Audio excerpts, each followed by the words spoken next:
روزانہ دینی معلومات حاصل کرنے کے لیے چینل کو ابھی سبسکرائب کریں، ہماری ویڈیو کو لائک اور شیئر لازمی کریں۔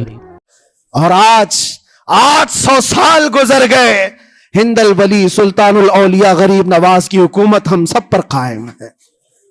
کس بات کی حکومت ہے یہ دلوں کی حکومت ہے۔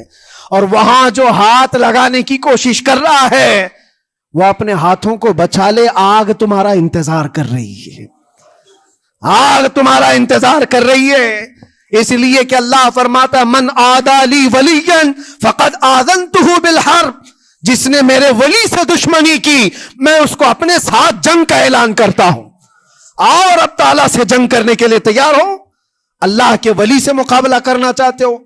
اللہ کے ولی کو چھونا چاہتے ہو؟ رب تعالیٰ فرماتا ہے جو اللہ کے ولی سے دشمنی کرتا ہے اسے میں اپنے ساتھ جنگ کا اعلان کرتا ہوں۔ ہے کسی کی ہمت و طاقت اللہ سے جنگ کرنے کی؟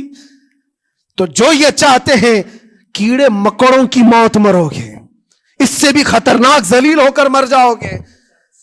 اجمیر معلیٰ یہ صرف اور صرف ایک دھرتی کا نام نہیں ہے، اللہ کے ولی کی آباد کی ہوئی مقدس زمین ہے۔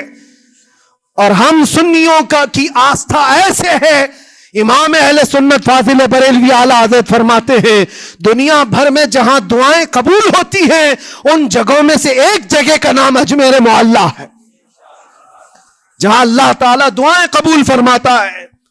ہم اپنی آستھا ہی نہیں رکھتے میرے عزیزوں، اپنی جان بھی حاضر ہے غریب نواز کے قدموں کے لیے۔ اس لیے میں کہنا چاہتا ہوں سرکار غریب نواز رضی اللہ تعالیٰ عنہ کے رکشک، یہ لوگ اگر یہ سمجھتے ہیں کہ مسلمان بکھر گئے ہیں، ٹوٹے ہیں، بکھرے ہیں، ان کے پاس کوئی طاقت نہیں، کوئی سیاست نہیں، اور ہم جس کو چاہیں آکرمن کر کے ختم کر دیں، ہو سکتا ہے ہم سب کو مار ڈالو تمہاری طاقت کے ذریعے، لیکن وہ غریب نواز ہے۔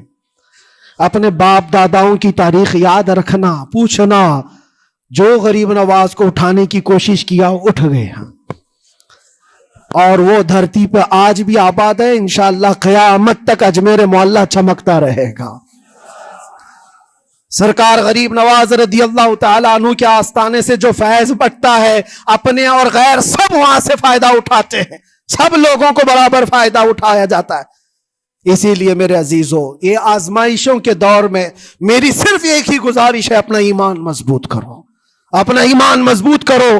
جیسی بھی مصیبتیں آئیں، طاقتیں آئیں، تمہارا سجدے سے سر دور نہ ہونے پائے، اللہ سے غفلت ہونے نہ پائے، تمہارے ذکر و اذکار میں کمی ہونے نہ پائے، مسجدوں سے دور بھاگنے کی کوشش نہ کرو، واپس آ جاؤ، اللہ کی رحمت قریب ہے۔ قرآن میں اللہ فرماتا ہے الا ان نصر اللہ قریب، آگاہ ہو جاؤ بے شک اللہ کی مدد بہت قریب۔ اور پھر یہ بات ان ظالموں کے لیے کہ اگر وہ ہاتھ لگا کر مسجدوں کو اٹھانا پھینکنا اس کو اپنی طاقت کا ذریعہ سمجھتے ہیں تو سمجھ لو تھوڑے دن کی بات ہے۔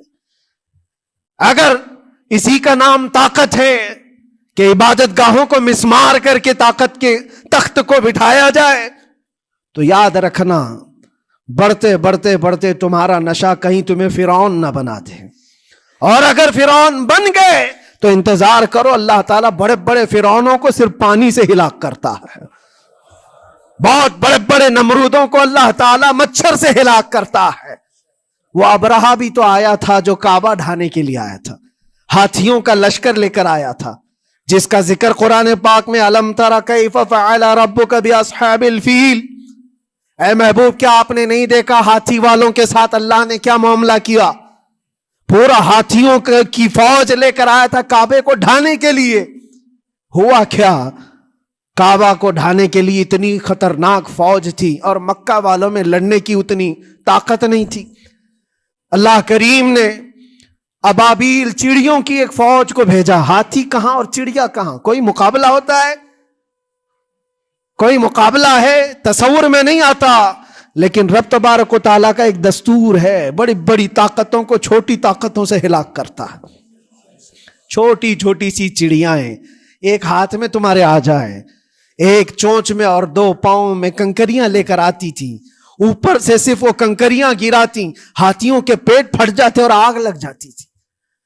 اللہ تبارک و تعالیٰ کی طاقت کا یہ مشاہدہ، قوت کا ایک ہلکا سا اظہار جو مکہ کی ان وادیوں میں ہوا منا. اور اللہ تعالیٰ فرماتا ہے فَجَعَلَهُمْ كَعَصْفٍ مَأْكُولٍ, اللہ نے ان کو ایسا کر دیا جیسے کھائی ہوئی مرغی ہوتی ہے, نوچ نوچ کر کے کھا کر چھوڑی ہوئی مرغی ہو. پوری فوج کی حالت ایسی ہو گئی تھی. کعبہ مکرمہ کو ڈھانے کے لیے آئے, تب اللہ تبارک و تعالی ظالموں کو کس طرح سے نیست و نابود فرمایا. ہمیں یقین ہے میرے عزیزوں, اللہ تبارک و تعالی وہ ابابیل بھیجنے والا مولا آج بھی زندہ اور ہمیشہ زندہ رہے گا. وہ حی اور قیوم ہے, ہمیشہ سے زندہ ہے اور ہمیشہ زندہ رہے گا. لیکن تمہارا امتحان ہوتا رہے گا, تمہارا امتحان ہوتا رہے گا. اللہ کے نبی صلی اللہ تعالی علیہ وسلم کے لیے مدد آئی ہے تو اس کا مطلب یہ نہیں ہے کہ وہ صرف بیٹھ کر کے مدینے میں دعائیں کرتے تھے. نہیں, عمل کے میدان میں اترے بھی ہیں. صحابہ نے بھوک اور پیاس برداشت کی ہے. کتنے کتنے دنوں تک وہ ایک کھجور پر پورا دن گزارتے تھے. پیوند لگے کپڑے. حضرت ابو ہریرہ فرماتے ہیں ہم تو ایک جنگ سے ایسے واپس آئے تھے کہ ہمارے پاؤں کے پورے ناخن اکھڑ گئے تھے, پاؤں کے ناخن اکھڑ گئے. خندق کے میدان میں خود نبی پاک صلی اللہ علیہ وسلم اپنے ہاتھوں سے خندق کھودتے رہے, اور پیٹ پر پتھر باندھنا, یہ سب مشقتیں, سٹرگل کیا ہے. پھر اللہ سے یہ دعا کیا مولا تو اپنی مدد بھیج دے, تو اپنے رحم و کرم کی بارشیں برسا. اور ہم یہاں مست کھا پی کر کے پھر دعا کرتے ہیں مدد آ جائے. تم نے محنت کون سی کی, کون سی مشقت کی؟ میرے عزیزوں, اگر محنت و مشقت میدان میں اتر کر کرنے کا موقع نہیں ہے تو عبادتیں تو کرو اپنی پوری, اپنی نمازیں تو کمپلیٹ کر لو اور اللہ کو راضی کرو. اپنے گناہوں سے اگر وہ غضبناک ہے تو توبہ کرو. اور جاتے جاتے یہ بات بھی میں عرض کروں گا کہ آج جن لوگوں کو ایسا لگتا ہے کہ یہ کھیل تماشا ہے, ایک بات یاد رکھنا, کسی مسجد کے ختم ہو جانے سے یا مومن کے کسی کے ہار جانے سے ایمان کبھی ہارتا نہیں ہے. ایمان ہمیشہ جیتتا ہے. تھوڑی دیر کی تکلیف تو مومن کو ہو سکتی ہے, لیکن اس کے ساتھ ایمان ہے تو ہمیشہ سر بلند ہے. اس سے بڑی کوئی کامیابی کیا ہے؟ ہم نے دیکھا ہے کربلا کی تاریخ میں جیتا کون ہے. دنیا کی نظر میں, اس وقت کی میڈیا کی نظر میں, اس وقت کے جو کتے ہوں گے ان کی نظر میں یزید جیتا ہوگا. لیکن قیامت تک ہر مومن کہتا ہے بادشاہ است حسین, بادشاہ است حسین. ایمان کی جیت ہمیشہ ہے, اگرچہ وہ ٹکڑوں میں بدل جائے, اگرچہ وہ 1000 ٹکڑوں میں ہو جائے. آج بھی پھریرا لہرا رہا ہے تو حسین اعظم کا لہرا رہا ہے. اسی لیے یاد رکھو, صرف تخت پہ چڑھ کر بیٹھنے کا نام جیت نہیں ہے.